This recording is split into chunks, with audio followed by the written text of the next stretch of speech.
Welcome. இது நம்ம mass development media channel. இன்றைக்கி நம்ம என்ன பார்க்கலாம் அப்படின்னா, ரொம்பவே ஒரு முக்கியமான பதிவு தான். என்னென்னு கேட்டிங்கன்னா, இன்றைக்கி என்னுடைய பையனுக்கு நான் அட்மிஷன் போட வந்தேன். அந்த மாதிரி இடத்துல ஒரு சில விஷயங்களை பார்த்தேன். அதை நான் உங்களோட ஷேர் பண்ணணும்னு ஆசை. என்ன அப்படின்னா, செல்ஃப் இம்ப்ரூவ்மெண்ட். இன்றைக்கி இருக்க பசங்களும் சரி, நம்மளில் ஒரு சில பேர் என்ன பண்ணுறோம் அப்படின்னா, ஒரு இருக்க இடத்துலையே அப்படியே இருந்துடுறோம். நம்மளை நாமே தகுதிப்படுத்திட்டு அடுத்த லெவலுக்கு போகணும் அப்படின்ற அந்த ஒரு எண்ணம் ஒரு சில பேருக்கு வரமாட்டேங்குது. அதனால தான் நம்ம அதே இடத்துல இருக்கோம். இதை நம்மளுடைய செல்ஃப் இம்ப்ரூவ்மெண்ட், அதாவது நம்மளை இன்னும் மேலும் மேலும் தகுதிப்படுத்திக்க என்னென்ன வழிகள். ஒரு இம்ப்ரூவ்மெண்ட் ஒன்றும் இல்லைங்க. ஒருத்தன் அடுத்த லெவலுக்கு போயிட்டே இருக்கிறான்னா அவனை ஃபஸ்ட் வாட்ச் பண்ணுங்கள். அவன்கிட்ட ஒரு ப்ளஸ் ஆஃப் மைனஸ் என்ன இருக்குது, நல்ல குணங்கள் என்ன இருக்குது, நல்ல குணங்களை விட அவன் எதை நோக்கி போயிட்டுருக்கான், அவனுக்குரிய மோட்டிவேட் பண்ணுற விஷயம், அவனை ஒரு மோட்டிவேட் பண்ணுற விஷயம் எது.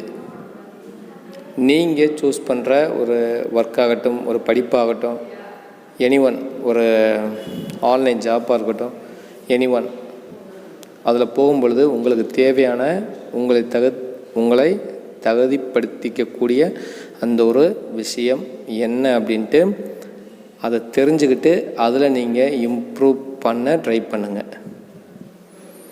ஏன்னா இன்றைக்கி இருக்க காலகட்டத்தில் போட்டிகள் நிறைந்த உலகம். இந்த உலகத்தில் நிறைய போட்டிகளும் இருக்கும், பொறாமை இருக்கும். அது போக நம்ம முன்னேறி போனோம்னா நம்மளை சாட்சி வர்றதுக்கு நிறைய பேர் இருப்பாங்க, சொந்த பந்தங்கள். இது போக நம்மளுக்கு வேண்டாதவங்க. ஏன்னா ஒருத்தவங்க முன்னேற்ற பாதையில் போனாங்கன்னா அவங்களுடைய வளர்ச்சி பிடிக்காது. நம்ம அடுத்தடுத்த லெவலுக்கு போயாகணும் அப்படின்னா நம்மளுடைய செல்ஃப் இம்ப்ரூவ்மெண்ட் கண்டிப்பாக வேணும். நம்மளே தான் தகுதிப்படுத்திக்கணும். அதுக்காக ஃபஸ்ட்டு அதிகாலை நேரத்திலே எழுந்திரிச்சு பழகுங்க. அது என்ன ஒர்க் ஆனாலும் சரிதான், படிப்பானாலும் சரிதான், எந்த ஒரு விஷயம் பண்ணாலும் இல்லை, ஒரு ஃபேமிலியில் ஒரு இல்லத்தரசிகளானாலும் சரிதான், அதிகாலை அதிகாலையில் விழிக்கிறது எழுந்திரிக்கிறது அவ்வளோ ஒரு பாசிட்டிவ் வைப்ரேஷனை கொடுக்கும் நம்மளுக்கு. இது போக இந்த பாசிட்டிவ் வைப்ரேஷனோடைய அதிகாலை எழுந்திரிச்சு நம்ம என்ன மைண்டில் திங்க் பண்ணுறோமோ அன்றைக்கி ஃபுல்லாக காலையில் எழுந்திரிச்சு ஒரு பாசிட்டிவான விஷயத்தை திங்க் பண்ணோம் அப்படின்னா அன்றைக்கி ஃபுல்லாகவே அது மட்டும்தான் இருக்கும். அந்த மாதிரி விஷயங்களாக தான் நடக்கும். இன்னொன்று காலையில் எழுந்திரிச்சா மட்டும் பார்த்தா சுறுசுறுப்பாக இருக்க பழகிக்கிங்க. எப்போ பார்த்தாலும் கடந்த காலத்தை நினச்சி இப்போ இருக்க நிகழ்காலத்தை வேஸ்ட் பண்ணிடாதீங்க. டைம் இஸ் கோல்டு, ஓகேங்களா? காலம் பொன் போடுறதுன்னு சொல்லுவாங்க. அந்த இனி வரப்போகிற நாட்களையும் மணித்துளிகளையும் வேஸ்ட் பண்ணாமல் நமக்கு நாமே நம்மளுடைய தகுதியை இன்னும் மென்மேலும் எப்படி வளர்க்குறது, அதுக்கான விஷயங்கள் என்னென்ன உங்களுக்கு தெரியும். இப்போ ஒன்றும் இல்லை, இப்போ நான் எடுத்துக்கிட்டேன்னு வச்சுக்கோங்களேன். நான் படிச்சிருக்கேன், இருந்தாலும் படித்ததுக்கு அந்த வேலை கிடைக்கல. நம்ம ஒரு ஒர்க்குக்கு படிப்புக்கும் அதுக்கும் சம்மந்தம் இல்லாத ஒரு வேலையில் போனோம். அதுலேயே ஸ்டாண்டர்டாக ஒரு 15 வருஷம் போயிடுச்சு. ஆனால் அதில் நிறைய விஷயங்கள் நான் என்னை தகுதிப்படுத்திக்கிட்டேன். அதில் நிறைய டெவலப்மெண்ட் அப்படின்றப்ப என்னையை நான் பெருமையாக சொல்லிக்கல. ஆனால் அந்த இடத்துல நீங்கள் எந்த ஜாப் இப்போ கிடைச்சது, அதாவது நம்ம எய்ம் பண்ணுறது கிடைக்க வரைக்கும் போராடுங்க. முடியாத பட்சத்தில் அந்த இது மாறுதுன்னு வச்சுக்கோங்களேன். நீங்கள் எய்ம் பண்ணது கிடைக்கல, ஒரு படிப்பாகட்டும் வேலையாகட்டும், கிடைச்சதில் நீங்கள் சாதிக்க முடியுமான்ட்டு உங்களை இம்ப்ரூவ் பண்ணிக்கோங்க. உங்கள் தகுதியை வளர்த்துக்குங்க, தெரிஞ்சுக்கங்கன்னா கற்றுக்குங்க. அதுவுமே இன்றைக்கி இந்த ஸ்கூலுக்கு வந்த பின்னாடி ஸ்கூலோட அந்த கிளாஸில் தான் இந்த வீடியோவை போடுறேன். இன்றைக்கி என்னென்னு கேட்டிங்கன்னா, பழைய ஞாபகங்கள். நம்ம படித்த ஸ்கூலில் நம்ம எய்ம் பண்ணது ஒன்றா இருக்கும், நடந்தது ஒன்றா இருக்கும். நம்ம வாழ்க்கையில் நிறைய மாற்றங்களை பார்த்துருப்போம். நான் எதுக்கு இதெல்லாம் சொல்ல வரேன்னா, இப்போ நம்ம ஒரு ஒர்க்கை சூஸ் பண்ணுறோம், லைஃப் பார்ட்னர் பசங்க அப்படின்னு ஆன பின்னாடி டோட்டலாக நம்மளுடைய எல்லாமே மாறிடும். இதில் இப்போதைக்கு நான் சார்ந்திருக்க ஒரு விஷயம் எஸ்பிஓ அப்படின்ற அந்த ஒரு பார்ட் டைம் ஜாப். நேற்றும் முந்தானத்தும், அதாவது நேற்றும் அதுக்கு முதல் நாளும் இந்த யூடியூப் சேனல் இப்போ நான் போடுறேன் இல்லைங்களா, அதுக்கு நிறைய கமெண்ட்ஸ். அதாவது ஒரு ஜென்ஸ் போடுறதுக்கே இவ்வளோ ஒரு கமெண்ட்ஸ் வர்றப்போ, லேடிஸ் போடுறவங்களுக்கு லேடிஸ் வீடியோ யூடியூப்பில் அப்லோட் பண்ணுறாங்க, ஏதோ நல்ல விஷயம். இன்னொன்று பார்த்திங்கன்னா, நேற்று ஒரு எஸ்பிஓவில் உள்ளவங்க ஒரு மோட்டிவேஷன் ஸ்டோரி போட்டாங்க, அதுக்குமே பேட் வேர்ட்ஸு. ஏன் இப்படிலாம் இருக்காங்க? சரி, ரைட், இதெல்லாம் நீங்கள் கவனிக்காதீங்க. உங்களுடைய இலக்குகளை நோக்கி நீங்கள் குறி வச்சு அதை எய்ம் பண்ணி அங்கே போங்க.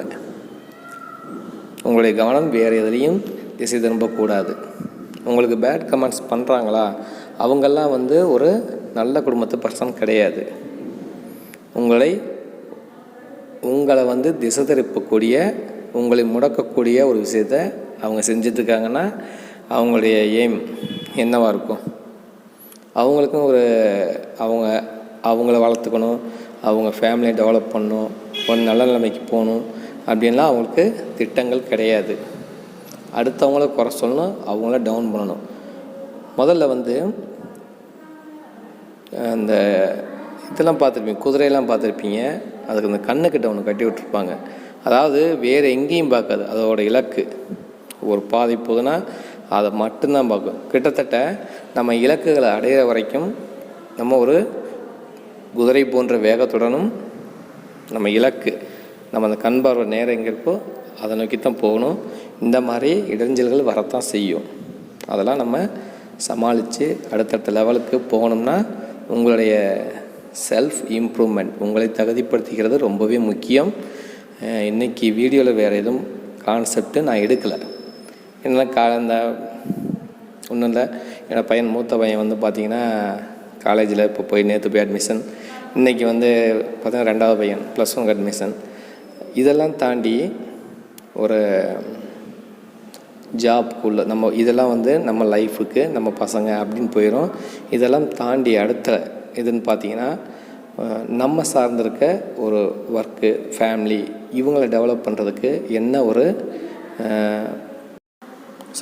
கால்னு வந்துருச்சு. நம்ம இதெல்லாம் தாண்டி நம்ம இப்போ உள்ள காலகட்டத்தில் தேவைகள் ரொம்பவே அதிகங்க, பண தேவைகள் ரொம்பவே அதிகம். அதுக்காக தான் ஓடிட்டுருக்கோம். நான் சார்ந்திருக்க எஸ்பிஓ ஸ்கூல் ஆஃப் பிஸ்னஸ் ஆர்கனைசேஷன்ற நிறுவனம் ஒரு ஆன்லைன் ஜாப் கொடுத்துட்ருக்காங்க. இன்னும் ஓரிரு வாரங்களில் நம்ம எஸ்பிஓ ஓப்பன் ஆக போகுது. ஃப்ரீ ஜாயினிங் தான். ஜாயின் பண்ணி உங்களுடைய வாழ்க்கை தரத்தை நீங்கள் மேம்படுத்திக்கிங்க. ஓகேங்களா? சரி, மீண்டும் நாளை நல்ல ஒரு பதிவோடு சந்திக்கிறேன். மிக்க நன்றி. தேங்க்யூ.